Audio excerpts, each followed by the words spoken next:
Assalamualaikum warahmatullahi wabarakatuh. Pada pertemuan yang lalu kita sudah mempelajari materi konflik sosial. Untuk hari ini materi yang akan kita pelajari yaitu integrasi sosial. Setelah belajar materi ini, kalian diharapkan mampu mengidentifikasi integrasi sosial. Ada 5 poin yang akan kita pelajari dalam materi ini. Yang pertama yaitu pengertian integrasi sosial.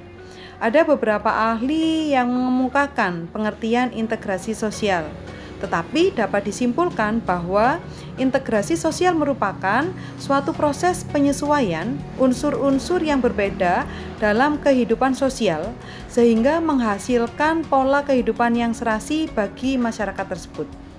Kemudian poin yang kedua yaitu faktor pendorong dan penghambat integrasi sosial.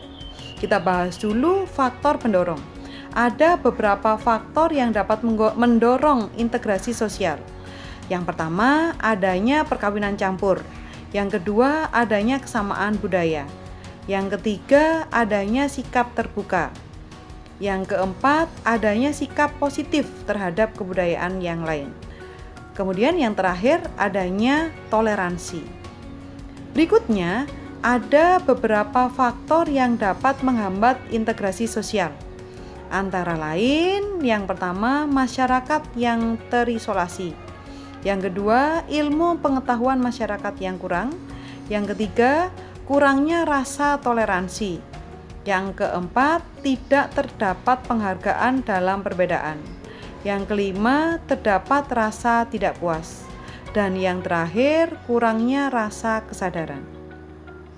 Poin yang ketiga, materi integrasi sosial ini berkaitan dengan syarat terjadinya integrasi.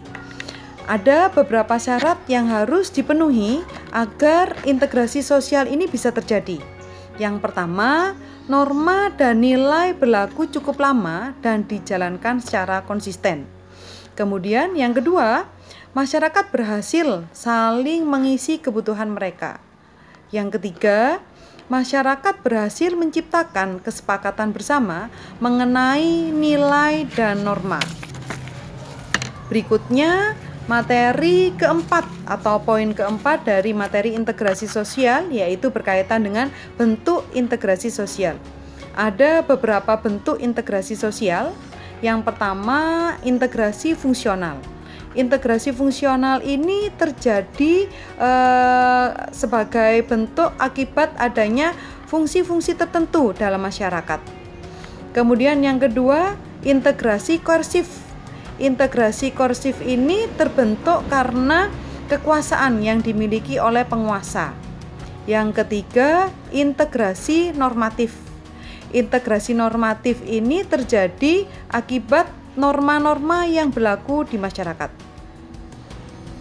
Berikutnya, poin kelima dari materi integrasi sosial di sini adalah proses integrasi. Ada beberapa proses yang harus dilalui agar integrasi ini bisa tercapai. Yang pertama adalah akulturasi. Akulturasi itu suatu proses sosial yang terjadi bila kelompok sosial dengan kebudayaan tertentu dihadapkan dengan kebudayaan asing, sehingga kebudayaan asing diterima dan diolah dalam kebudayaan sendiri tanpa meninggalkan sifat asli kebudayaan penerima. Kemudian proses yang kedua yaitu asimilasi. Asimilasi ini merupakan bertemunya dua kebudayaan atau lebih yang saling mempengaruhi sehingga memunculkan kebudayaan baru dengan meninggalkan sifat asli tiap-tiap kebudayaan. Itu tadi materi integrasi sosial. Semoga bermanfaat. Saya akhiri. Wassalamualaikum warahmatullahi wabarakatuh.